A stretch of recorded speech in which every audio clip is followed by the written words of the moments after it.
ESPN 1240 and online at WBBW.com. LSNLV filling in for Ryan and Christian on this Thursday, and it's about 5:30, which means we're joined by Greg of 360 Sports. Greg, how are you? Oh, real good. It's always good to be over here talking to my good friends over here at BBW, the number one sports station. That's right. In Youngstown. And don't you forget it. Amen, brother. All right, so let's get into fantasy football. I'm in 5 fantasy leagues. The 2 pay leagues that I'm in, I'm out of the playoffs, so I won't even bring up those teams. Right. One league I'm in with a bunch of friends of mine that were all Cardinals fans, and I have a problem at quarterback because I had Matt Schaub, of course, and then he went out. He was out for the season, so I had to mix and match. I got Matt Hasselbeck for a couple weeks, and then I got Andy Dalton for a couple weeks. So now I'm in the first round of the playoffs. I have Andy Dalton, who has a tough matchup against Cincinnati in Cincinnati. And then I picked up Mark Sanchez, who has a game at home against the Chiefs, and the Chiefs don't have a pedestrian defense either. So who's a better alternative in those two quarterbacks? Actually, Mark Sanchez, he's a hot and cold quarterback, as you well know, and he is on a hot streak at this particular time frame.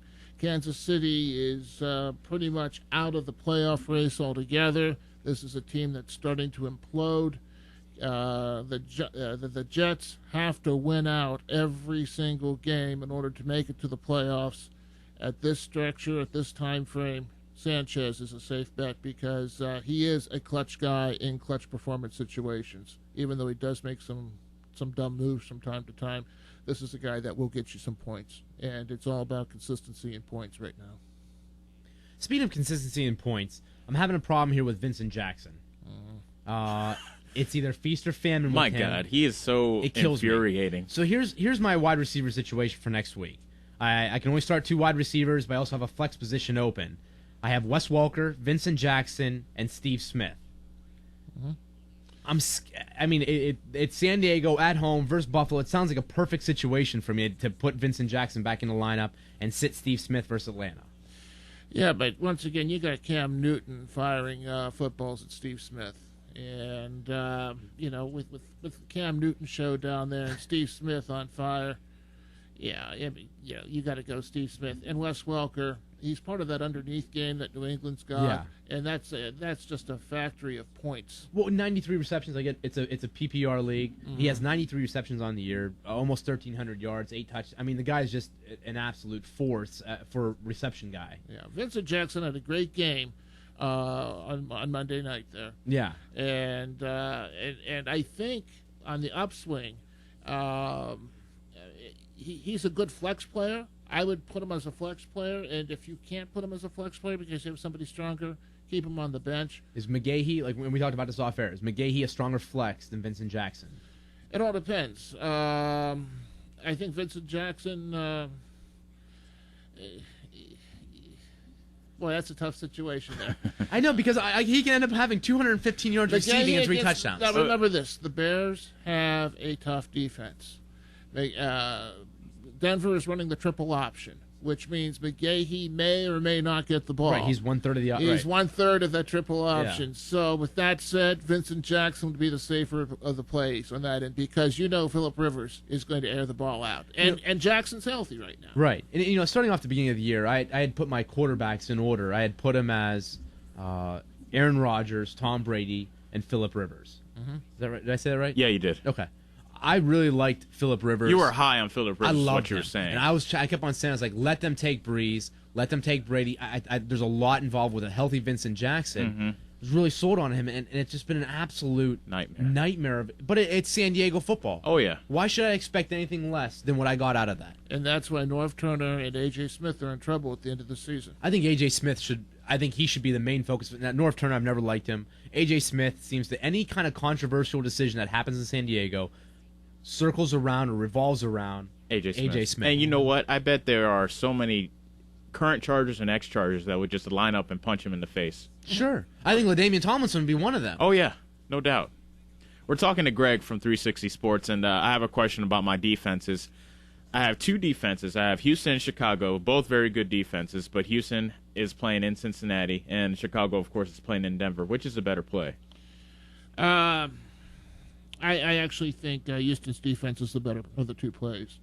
Once again, Cincinnati is going to be in the title hunt, actually trying to get a wild card. Houston is definitely in the hunt right now, and it's going to be just smash mouth football between those two. I really like what Brian Cushing is doing down there in Houston.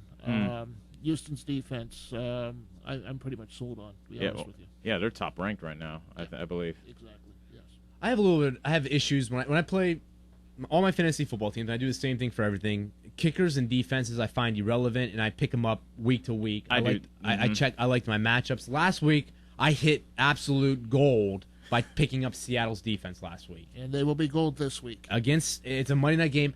Monday night games, I guess there's 50-50 of the people I talk to either like having a game on Monday night or dislike having a game on Monday night. I love having a defense on Monday night underneath the lights against St. Louis at home. Seattle's a tough place to play, number one. Mm-hmm. Yep. I think I love Seattle's play this week. I got lucky last week. I'm going to ride it out. I'm in the first round of the playoffs. I'm riding out Seattle. Yeah, and also with Bradford out, you've got, what's his name, Broadstreet? Yeah. Where did he come from? I've never heard the guy. I just see Seattle's corners just sitting back, and it's just going to be if Seattle's defense doesn't bring in a dozen points this weekend, I consider it a failure. I love it. Look out! That is a great. Oh yeah, it's fantastic. This is my, like I said, this is my big money league. Mm-hmm. This is a league that I probably focus a little bit too much of my attention. I'm playing a team called Fading Fast, and it's game on right now. I love my lineup this week. I tell you what, Greg, you helped me out with that. I had a couple issues, and like I said, I talked with Greg off the air here. Yeah. For the listeners out there. Greg gets you squared away. He's the first guy to talk about DeMarco Murray. He was on the DeMarco, like before DeMarco Murray exploded against the Rams. Yeah. Our boy Greg was on it. Thank you. So, Greg, looking at the waiver wire, is there any plays that you see for people that are looking to set out their rosters for the playoff push? I'll tell you what, a guy I'm real high on right now, and write this down, Devin Aramadashu. Okay. Now, with Michael Jenkins out for the season up there with a knee injury. Minnesota, right? Right, correct. And Bernard Berrien being released back in October. Devin Aramadashu is the number 2 man behind Percy Harvin. Mm-hmm. Now, this guy was targeted 15 times last week by Christian Ponder. This is a guy who had 6 catches for 90 yards last week. Although he didn't have pay dirt, this is a guy that if you need wide receiver help, I expect a dozen points out of this guy. Wow. Here's a guy that I know he's hanging out on a lot of waiver lines, and it's a guy that I think he's hit pay dirt here, I think at least once in the last 2 weeks, if not last 3 weeks, is Lance Moore. Mm-hmm. He's been a guy that's been dangling around there. I haven't gone after him just because my wide receiver situation is pretty stout right now with Welker, Vincent Jackson, and Steve Smith. But is Lance Moore first of all, it's New Orleans. It's Drew Brees throwing the ball around the yard. He loves to spread it around. You know what? I'm going to share with you guys a secret about fantasy football that you probably might know. Fantasy football is all about taking those players off the board that can be used against you. Absolutely. So, with that said, if you've got a guy that's just a bench sitter and nobody in the world's going to think about him and you're strong at wide receiver, get Lance Moore anyway.